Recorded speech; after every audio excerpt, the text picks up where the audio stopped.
विद्यार्थी मित्रों आजना लेक्चर अमरी YouTube channel में आपनु स्वागत है। आजनो लेक्चर है मारो धोरण 12 कॉमर्स आंकड़ाशास्त्र भाग 2 चैप्टर 5 विकलननो, जेमां स्वाध्याय 5 ना सेक्शन ई नो आज दाखला नंबर 9 और 10 सॉल्व करीशुं। तो दाखला नंबर 9 में आपने शू कीधुं छे कि बजार में चोखानी मांग एटले के चोखानी मांग आपी छे, मांग ने एक्स कहेवाय। 3 कौंसमां 60 माइनस पी महत्तम आमदनी माटेनी मांग शोधवानी छे कि क्यारे केटली मांग होय तो आमदनी महत्तम थाय। बीजું ते मांग माटेनी किंमत एटले पी पण शोधवाना छे अने आमदनी एटले के आर पण शोधवाना छे। 3 जवाबो आपणे मेळववाना छे। एक्स मांग एटले एक्स, किंमत एटले पी અને આમદની એટલે આર। તો સૌથી પહેલા તો આ જે માંગ આપી છે, માંગ x બરાબર 3 કૌંસમાં 60 માઇનસ પી, એને માંગના વિધેયમાંથી આપણે પી ને કરતા બનાવી અને પી એટલે કિંમત, તો એના કિંમતના વિધેયમાં આપણે ફેરવવું પડશે। તો જો કેવી રીતે, પહેલાં તો 3 ને નીચે લાવીએ, x/3 बराबर शू वध्यु 60 माइनस पी। हवे पी ने करता बनावो तो माइनस पी डाबी बाजू आवे तो प्लस थी जाए, 60 त्याना त्यां ज राखीए अने x/3 प्लस छे, जमणी बाजू जाए तो माइनस थी गया। तो आ मळे आपणने पी। हवे आपणे शुं शोधीशुं? आमदनी विधेय आर शोधीशुं, कारण के आमदनी पण शोधवानी छे। पी तो मળી ગયું, હવે એના માટે x ની કિંમત એ હમણાં શોધી લઈએ, પણ પહેલા આમદની વિધેય r શોધી। તો આમદની વિધેય r બરાબર, r નું સૂત્ર છે p * x। p ની વેલ્યુ શું છે? 60 માઇનસ x/3 ઇન્ટુ x। ગુણાકાર કરીએ, एक्स ने अंदर गुणीए तो पहला कोनी जोड़े गुणाय? 60 जोड़े, एटले 60x ओछा एक्स ने एक्स साथे गुणीए तो एक्स नो स्क्वेर छेदमां केटला 3। आ मळ्यो आपणने आर। हवे आर नु विकलन करीशुं dr/dx, कारण के पहला एक्स शोधवो पड़शे एटले आपणने मांग मळशे અને આરનું વિકલન જે આવશે એને 0 સાથે સરખાવીશું તો x મળશે। હવે 60xનું વિકલન, xનું વિકલન શું થાય? 1 થાય। અત્યાર સુધી તો તમે શીખી ગયા હશો। હવે તો 60 એકા 60 માઇનસ x² વિકલન કરીએ તો 2 આગળ આવી જશે અને 1 ઘાત ઓછી થઈ જાય, તો 2 ઘાત હતી તો ઓછી થઈને 1 ઘાત થઈ ગઈ અને છેદમાં 3। તો આ શું મળ્યું આપણને? આરનું વિકલન, એટલે આને સીમાંત આમદની કહેવાય। શું કહેવાય આને? સીમાંત આમદની। કદાચ શોધવાની કીધી હોય તો આ રીતે શોધી શકાય છે। અહીંયા લખી દઉં સીમાંત આમદની। હવે શું કરશું કે dr/dx બરાબર 0 મૂકતા, એટલે કે આ જે વિકલન મળ્યું એની ઇક્વલ 0 લખવાના। તો માટે 60 માઇનસ 2x/3 बराबर 0। 3 जेना छेदमां होय एनी साथे नहीं गुणवाना, बाकी बधा जोड़े गुणी लेवाना। तो 60 जोड़े पण गुणवा पड़शे ने 0 साथे पण गुणवा पड़शे, એટલે 3 जता रहेशे। 60 तरी 180 ओछा 2x, 3 ने 0 साथे गुणीए એટલે 0, तो 3 जता रह्या। माइनस 2x सामे लई जईए तो प्लस थई जाए। 2x ना 2 क्या होशे? 180 ना छेदमां आई जाए कि 180/2 भागाकार करो એટલે 90 મળી જાય। તો x બરાબર શું મળે આપણને? 90, કે મહત્તમ આમદની માટે માંગ કેટલી મળી ગઈ? 90। પણ આ 90 માટે મહત્તમ આમદની થાય છે કે નહીં એ શોધવી જરૂરી છે। કેવી રીતે જુઓ તો શું કરવું પડશે? આ જે dr/dx શોધ્યા હતા એનું હવે ફરી એક વખત વિકલન, એટલે દ્વિતીય વિકલન, તો d²r/dx²। तो 60 तो केवी किंमत थई गई? अचल, एटले 0 थी जाए, एटले एनु विकलन 0 आवशे। वध्यु शुं? 2x/3, तो शुं आवे? 2x नु शुं थाय? एकला 2, कारण के x नु विकलन 1, तो 2 एका 2 અને છેદમાં 3. આગળ શું હતા? માઇનસ, એટલે માઇનસ લખવા પડે. હવે કિંમત 0 કરતાં કેવી આવી? નાની આવી, તો લેસ ધેન 0 નીચે. માટે એક્સ બરાબર 90 માટે, આમાં એક્સની કિંમત બચી જ નથી મૂકવા માટે, તો મૂકી જ ના શકાય. હોય તો આ એક્સ 90 મૂકવાના અને પછી ચેક કરવાનું જવાબ શું આવે. પણ એક્સ છે જ નહીં, તો ડાયરેક્ટ જવાબ શું આવ્યો? -2/3. કેવા? 0 કરતાં નાના. તો એક્સ બરાબર 90 માટે, એટલે કે ધારો કે માંગ 90 હોય માટે આમદાની મહત્તમ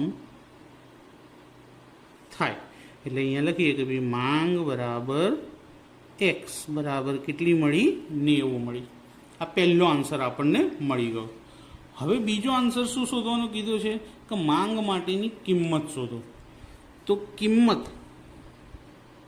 કિંમતને શું કહેવાય? પ્રાઇસ, એટલે પી થાય. તો પી બરાબર શું છે આપણી પાસે? 60 - x/3. તો 60 ઓછા એક્સ કેટલા મળ્યા? 90/3. તો 60 ઓછા 90/3 કરીએ તો કેટલા આવશે? 30 બરાબર 30. તો પી બરાબર, એટલે કે કિંમત કેટલી મળી? 30. તો લખી નાખીએ કે માંગ માટેની કિંમત બરાબર ₹30. આ બીજો આન્સર મળી ગયો આપણને. હવે શું શોધવાનું છે? આર. તો આપણે આર અહીંયા લખેલો છે, તો આરમાં એક્સની કિંમત મૂકી દઈએ એટલે આર પણ મળી જશે. તો માટે આમદાની આર બરાબર શું છે? 60x - x²/3. તો જ્યાં જ્યાં એક્સ છે ત્યાં ત્યાં 90 મૂકવા પડશે, જે રીતે આપણે અહીંયા મૂક્યા હતા. તો 60/90 ઓછા 90/²/3. 6 × 9 = 54 અને 2 0. 9 નો વર્ગ 81 અને ડબલ 0, કારણ કે વર્ગ થાય એટલે 0ની સંખ્યા ડબલ થઈ જાય. /3. 5400 - 27 તરી 81 થાય એટલે 2700 આવશે. કેલ્ક્યુલેટરમાં કરીને જોઈ લેજો. અને બાદબાકી પણ કેટલી આવશે? 2700. તો માટે આર બરાબર પણ શું મળી ગયું આપણને? આમદાની ₹2700. તો દાખલાના 3 જવાબ આપણને મળી ગયા. પહેલું માંગ મળી ગઈ, બીજું કિંમત મળી ગઈ, ત્રીજું આમદાનીની કિંમત પણ મળી ગઈ છે આપણને. તો દાખલો પૂરેપૂરો સમજમાં આવ્યો મિત્રો? શું શોધવાનું હતું ને કેવી રીતે ધ્યાન રાખજો. એક્સ કરતા આપ્યો હોય તો પીને કરતા બનાવ્યા પછી દાખલો શરૂઆત કરવાની સરળ રહેશે, કારણ કે પીની કિંમત શોધવા માટે પી જોઈશે જ આપણી પાસે, એટલા માટે. તો હવે આગળ વધીએ દાખલા નંબર 10 તરફ. દાખલા નંબર 10ની અંદર આપણને શું કહેવામાં આવેલું છે તે જોઈએ. 10મા દાખલામાં કીધું છે કે જો માંગનું વિધેય પી 75 - x²/2500.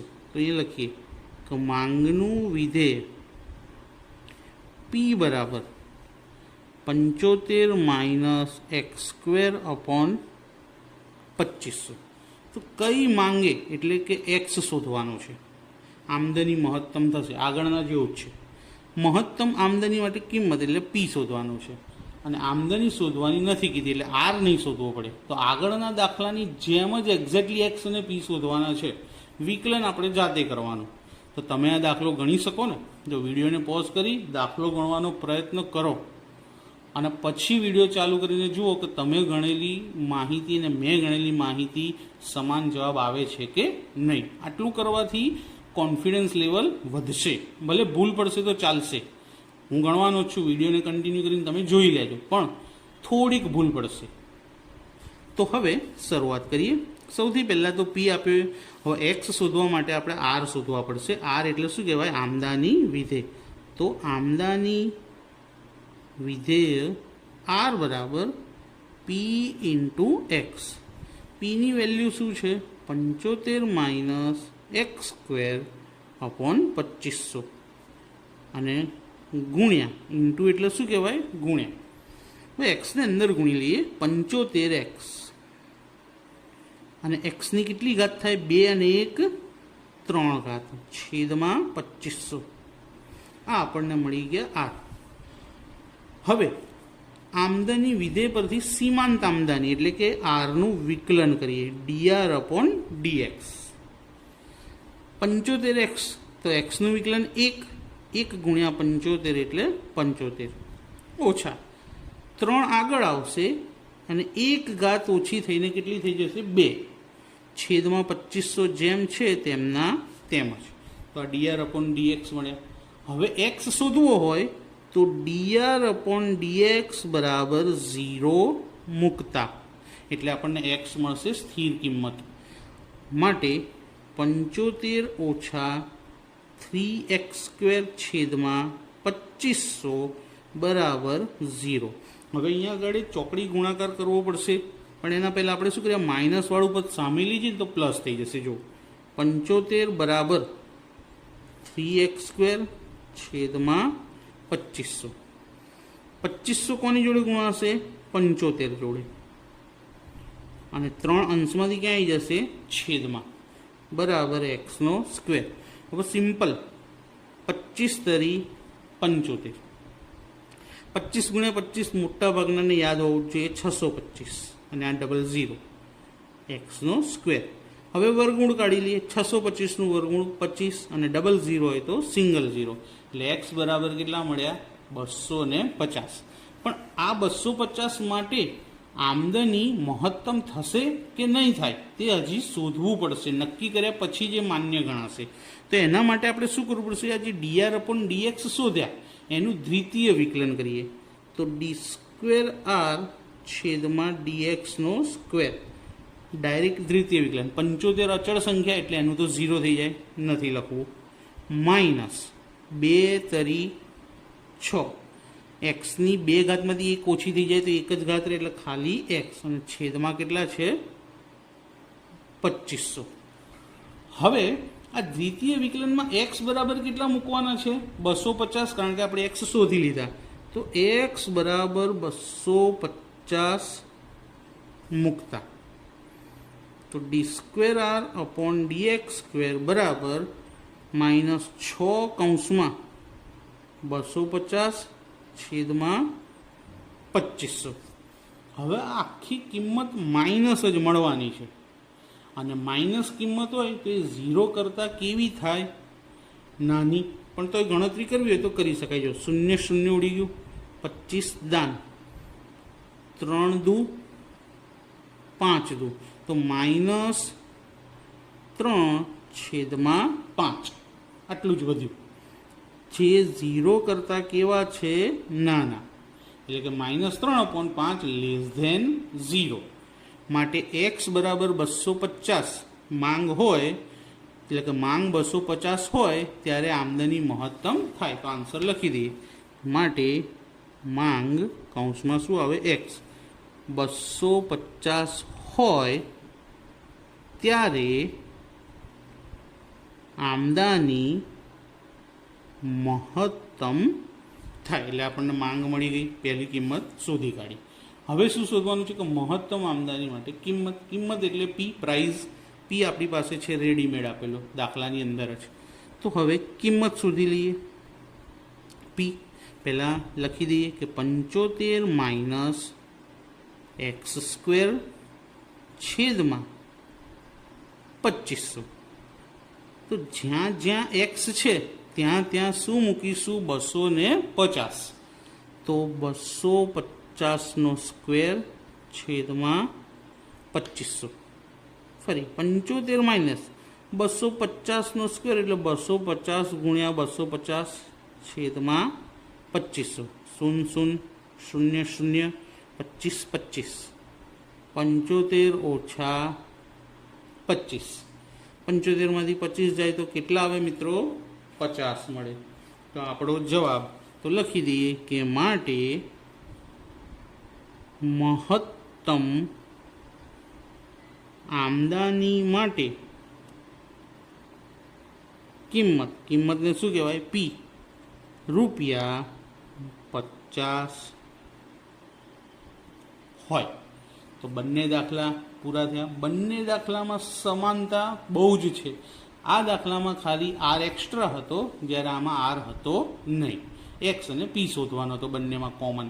તો મિત્રો આ બંને દાખલા તમને કેવા લાગ્યા આ તો મને જરૂરથી જણાવજો, કારણ કે આ બંને ટફ અને પરીક્ષામાં પૂછવા માટે આઈએમપી ગણી શકાય તેવા દાખલા છે.